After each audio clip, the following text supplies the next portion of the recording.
Welcome to TSX Quarterly, the podcast that brings you publicly available earnings calls from companies listed on the Toronto Stock Exchange in one convenient location. Gone are the days of looking through confusing websites. You'll find the important information right here. Enjoy the call.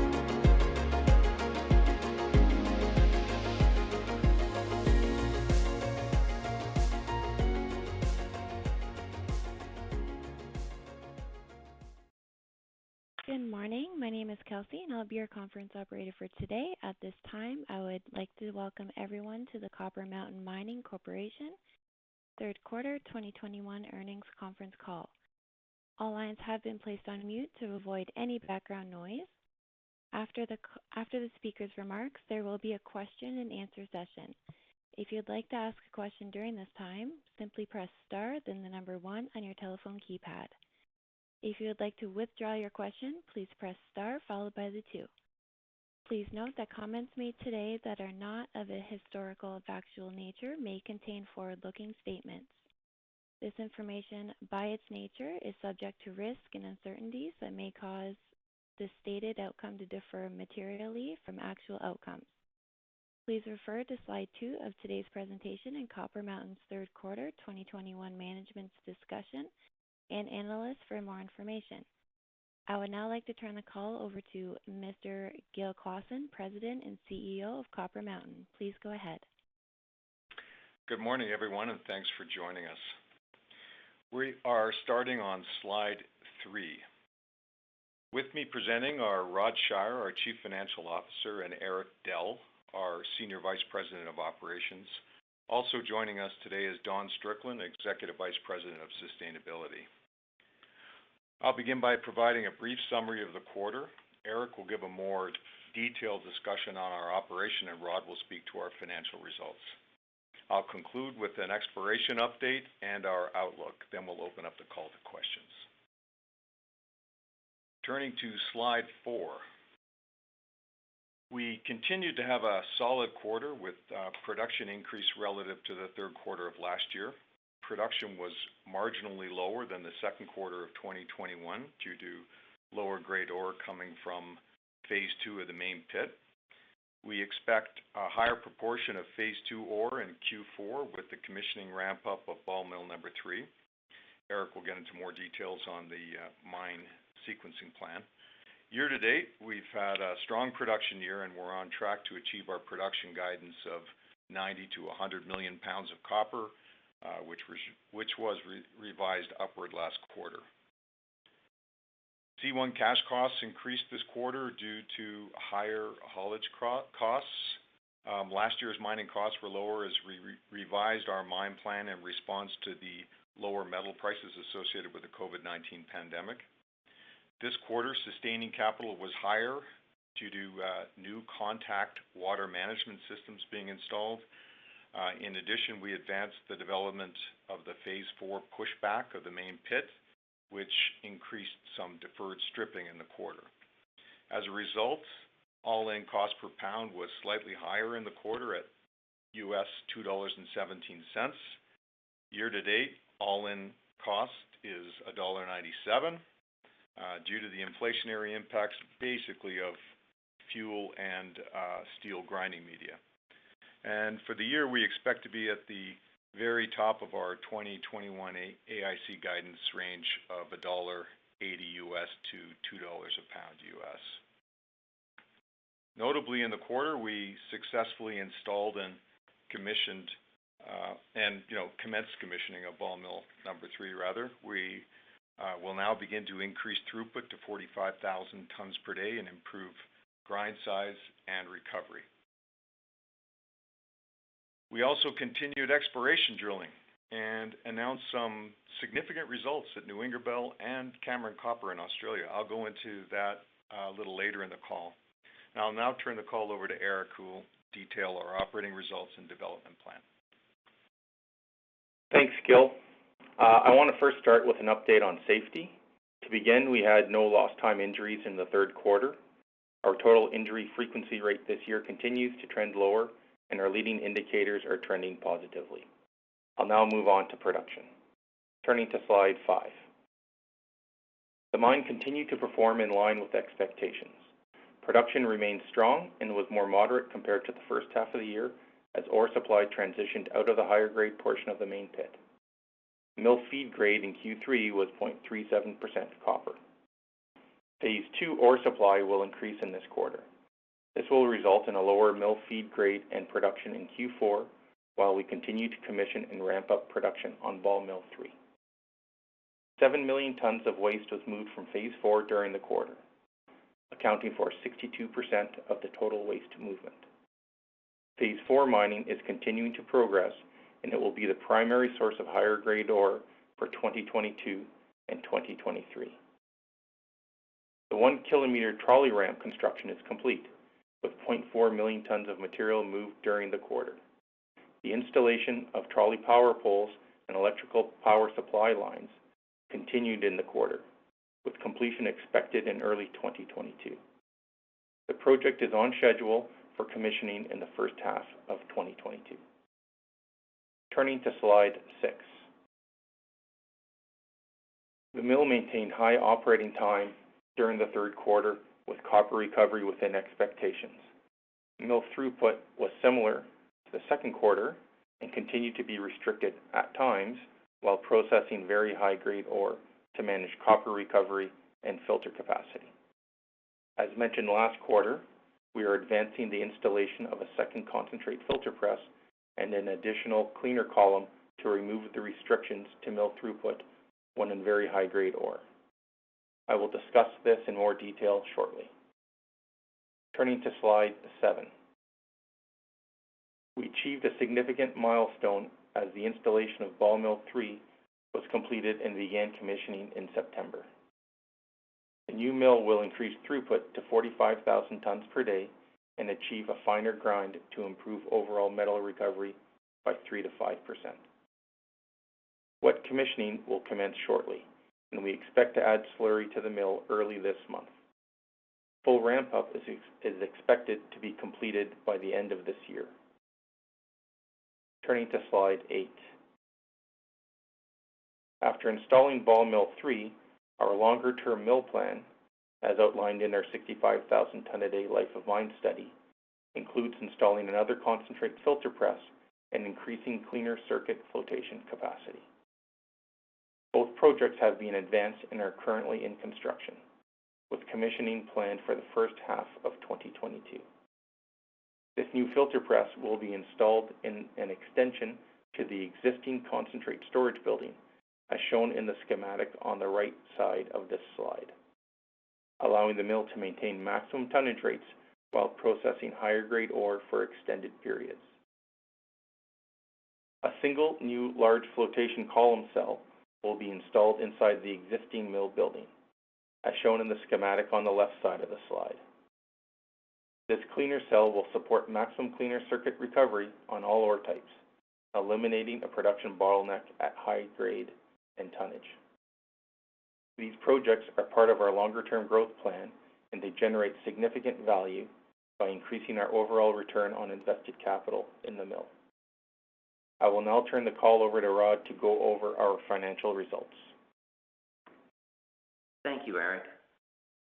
Turning to slide 9. The company had a solid third quarter that included sales of 24.4 million pounds of copper, a little over 8,300 ounces of gold, and 142,000 ounces of silver. Revenue for the third quarter was $137 million, net of pricing adjustments and treatment charges. This was based on an average copper price of US $4.27 per pound of copper as compared to US $2.97 per pound of copper for Q3 2020. This was a 44% increase in revenue for Q3 2021 compared to Q3 2020, resulting from higher sales volume and metal prices realized in Q3 2021.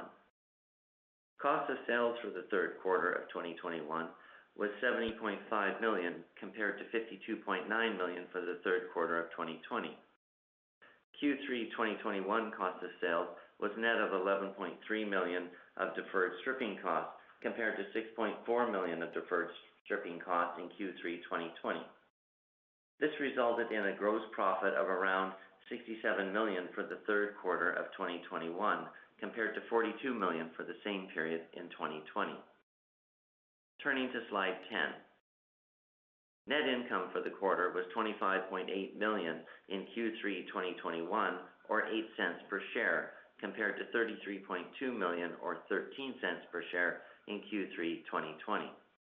Net income included a non-cash, unrealized foreign exchange loss of about $7.6 million, compared to a non-cash, unrealized foreign exchange gain of $6.9 million in Q3 2020, a difference of approximately $14.5 million, which is primarily related to the company's debt that is denominated in US dollars. In the third quarter of 2021, EBITDA was about $61.5 million and adjusted EBITDA was $77.1 million. Cash flow from operations was $91 million in the third quarter of 2021 compared to $39 million for Q3 2020. We made investments of $28 million during the quarter into capital projects, of which a majority was for the Ball Mill 3 expansion project, which commenced commissioning right before the end of the quarter. Other projects included additional expenditures on the cleaner circuit column addition, filter press expansion, the trolley assist project, and contact water management systems at the mine site. In Q2, the company successfully completed the US $250 million bond issue.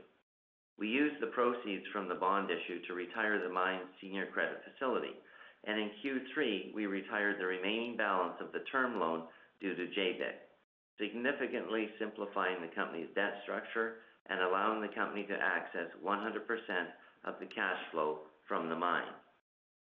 Our total long-term debt at the end of Q3 2021 was 342 million Canadian, of which a majority is due in April 2026, almost 5 years out. Based on our Q3 2021 results, including the ending cash position of 199 million, which includes 16 million of restricted cash, the net debt to 12 months trailing EBITDA was 0.6. This is a significant improvement over the comparative period last year. The company is now very well positioned financially for organic growth. I will now turn the call back to Gill. Hey, thanks, Rod. Turning to slide 11, in addition to the development projects we're advancing, we continue to invest in exploration drilling in BC at the Copper Mountain Mine and the Cameron Project area in Queensland, Australia. In BC, drill results announced in September at New Ingerbelle doubled the depth of the mineralization and extended it along strike, and still the deposit remains open. We currently have 4 active drills at the Copper Mountain Mine, with a 5th to be added this month. You can see on this slide the existing New Ingerbelle pit outline. It's shown as a dashed black line in the inset and on the long section. The current reserve outline is defined by the red dashed line in the inset and the gray shaded area in the long section. And you can see how deep we've drilled. Of note, there are intersections of 261 meters of 0.61% copper equivalent and 153 meters of 0.43% copper equivalent that are below the existing reserve pit. There is also a very long 359-meter intercept of 0.41% copper equivalent drilled in the deposit center. This is just some of the continued strong results that bode well for potential significant increases in mineral resources and reserves at New Ingerbelle. The company will continue to drill into 2022 and produce a new life of mine plan for publication mid next year. We'll be including analysis and trade-offs to contemplate a higher milling rate beyond the 65,000 tons per day expansion study released last year. We're also drilling at the Copper Mountain North and Main pits, and these deposits have significant inferred resources beyond our current pit limits. We're going to extend and upgrade these resources into the reserve categories. Turning to slide 12, In Australia, we have a regional exploration program currently underway focused on the Cameron Copper Project. Cameron's located about 40 kilometers south of our Eva Copper Project development and consists of high potential copper and copper gold targets. The results to date are very encouraging. We've identified 3 large mineralized zones, and the drilling indicates a potential for a more extensive mineralized system. The initial drill program tested the geophysical and geochemistry work that we've done so far, and these mineralized zones show more continuity with increased drilling, so they also remain open to expansion. There are numerous targets yet to be drill tested. More drilling is required, and we plan to develop these targets in a systematic program for next year. The current results confirm our belief that there is good potential for the discovery of material copper resources, and we're cautiously optimistic about Cameron's potential to meet our goal of finding our next mine project development, and that would be after Eva on our existing land position in the Mount Isa region. To wrap up our formal portion of the presentation, 22 and 2023 will be exciting years for Copper Mountain as we continue to invest and advance our organic growth plans. We continue to have strong financial and operating results, and we're focused on de-risking and reaching our growth objectives. The company is now well positioned to achieve our vision to triple copper production from 2020 production levels within 5 years and do it the right way. With that, operator, we can open up the call for questions. Thank you. Ladies and gentlemen, we will now begin the question and answer session. Should you have a question, please press star followed by the 1 on your touch-tone phone. You will then hear a 3-tone prompt acknowledging your request, and your questions will be polled in the order that they are received. Should you wish to decline from the polling process, please press star followed by the 2. If you are using a speakerphone, please lift the handset before pressing any keys. One moment for your first question. Your first question does come from Stefan Ioannou from Cormark Securities. Please go ahead. Yeah, thanks very much, guys. Just maybe first off, just like a quick housekeeping question, just on the deferred stripping, you know, given where you're at year to date and Q4, should we anticipate a similar level going into Q4 as Q3, or will it revert back towards sort of some of the guides you gave previously for the year? I think this is Eric Dell here. I think our stripping rates will remain similar to Q3, and so that would really apply to the deferred stripping as well. Okay, got it. And then I guess sort of on a more exciting note, just, you know, looking at this current quarter, I guess on Eva itself, can you just sort of remind us of some of the key milestones here coming up in short order that, you know, might give the market a bit more clarity on exactly what's happening there? Yeah, thanks, Stefan. It's Gill. We're completing our capital estimate. As a matter of fact, we're just going through the details of it now. We're updating our OPEX for board review in December, and we expect to make some project announcement at that time after the board's had a chance to review our updated financial models for the project. And so I would expect that we will have market disclosure sometime in December, or in fact at the latest early January, but we're on track for December. Okay, great. Thanks very much, guys. Your next question comes from Orest Wowkodaw from Scotiabank. Please go ahead. Hi, good morning. Gill, could we get maybe an update on how you're thinking about the sequencing and timing of the Copper Mountain expansion? Like, is the technical report that came out, I guess, in 2020 indicated that you'd be building that expansion in 22 and 23 with production hitting in 24.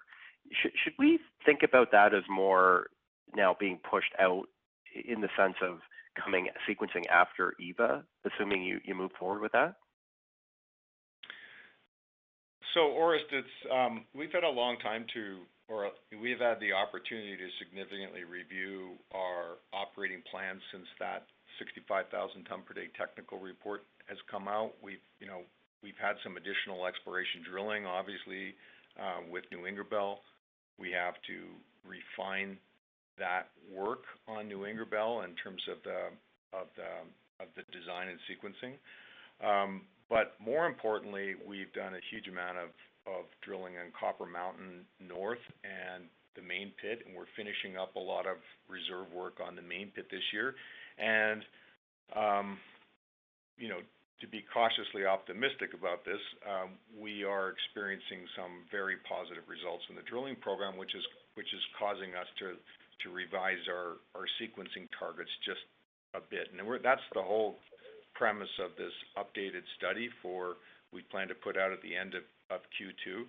So when we look at the sequencing, we have actually a lot of mine sequencing on the Copper Mountain side of, you know, good grade production over the next 4 to 5 years. And I would say that from a cash flow perspective over the next 5 years, the best cash flow actually can come from the Copper Mountain side of the operation.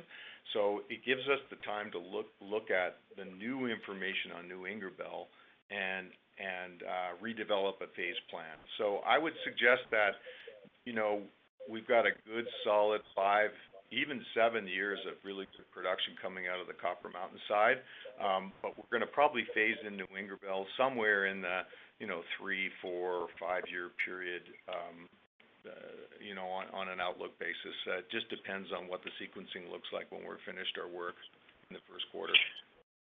Would you still do the expansion to 65,000 tons a day without New Ingerbelle? Like, is that a scenario? Effectively, you're just feeding it from the main pit? Well, we have let's say we expect to be significantly updating our reserves on the main pit or the Copper Mountain side as well. So when we complete that study, I don't think we necessarily have to wait for an investment on expansion for, let's say, New Ingerbelle coming in right away. If you know, it may not be necessary to do that, I guess is what I'm saying.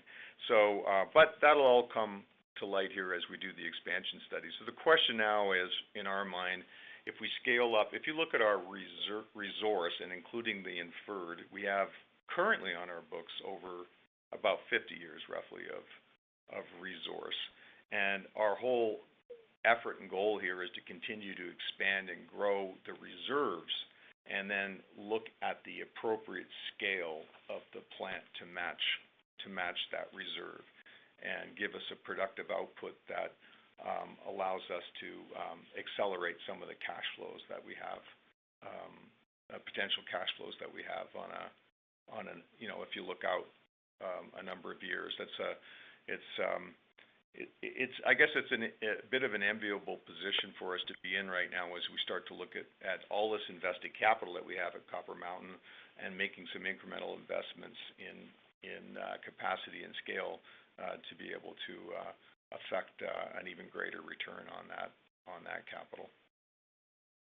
Okay. And just finally, if I could, I mean, we're hearing quite a bit about capital and operating inflation all across the mining industry, but especially Australia. At this stage, do you have any sense of what the impact could be to your outlook for Ava? I think, you know, you're right. I mean, there's inflationary increases across the board. I mean, Australia is still a little bit, you know, it's obviously closed, and it's a little bit of a closed economy a little bit right now with tightness in supply.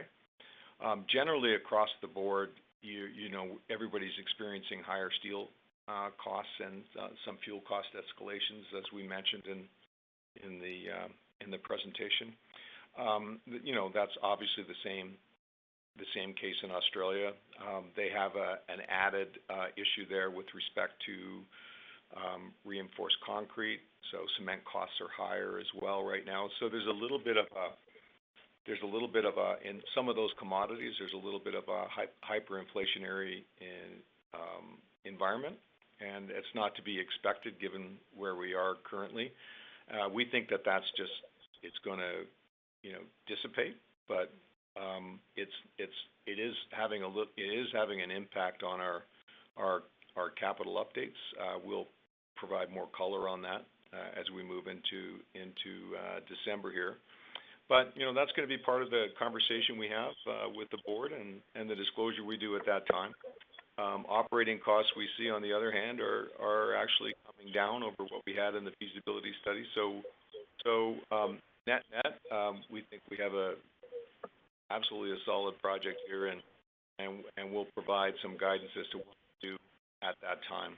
One of the issues and concerns that we have is making sure that the vaccination rates are up to the point where they can open up the state again to travel without significant quarantine, and they're still in that phase right now. So we'll just have a little bit of a wait and see. And we're in no rush or panic here, Orest. I mean, we've got all the control with respect to this project in our hand, and we'll continue to advance detailed engineering and just be ready for a go decision on this project once it gives us the green light.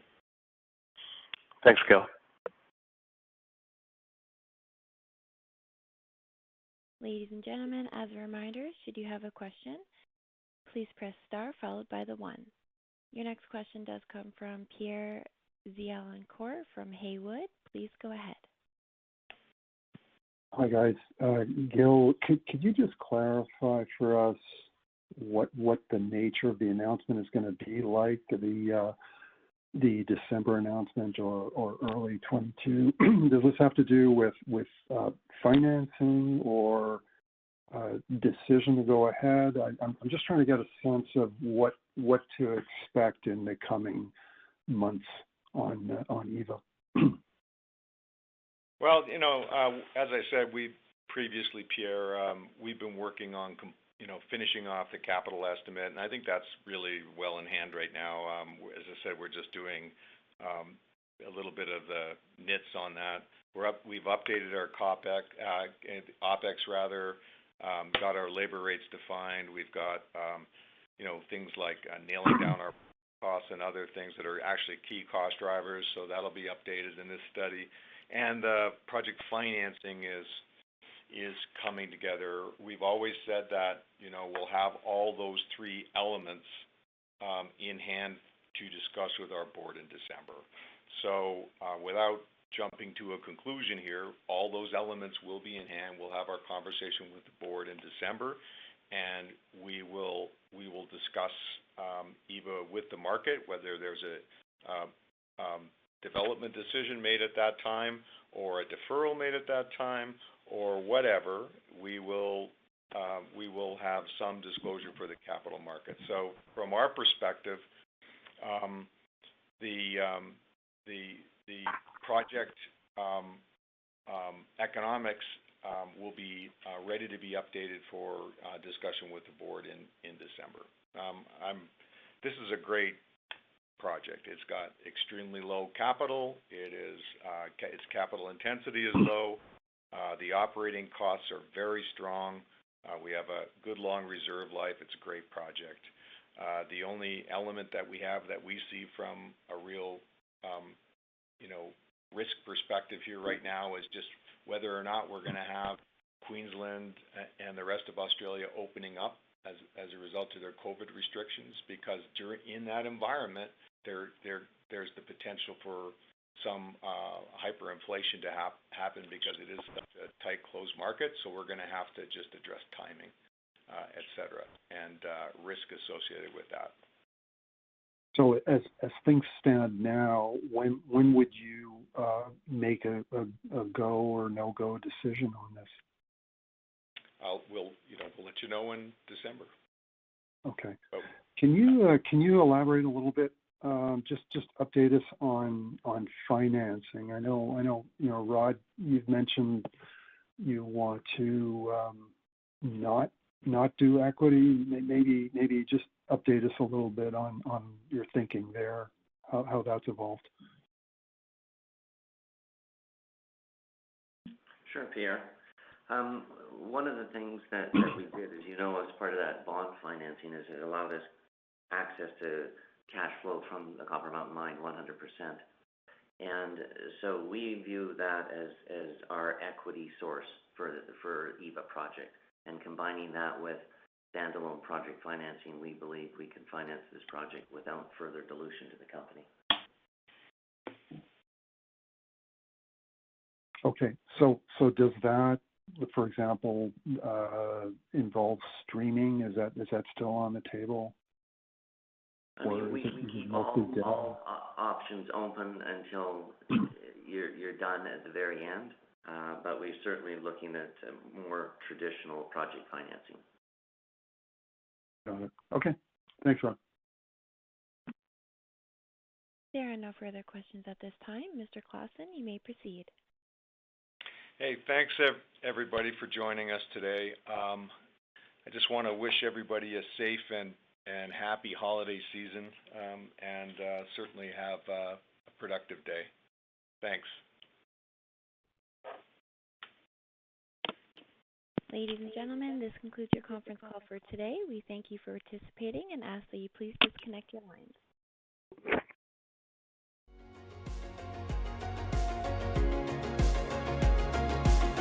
Thank you for listening to TSX Quarterly. If you enjoyed the cast, remember to leave a good rating. And remember, for any additional inquiries, please consult the company's investor relations section on their website. See you next time.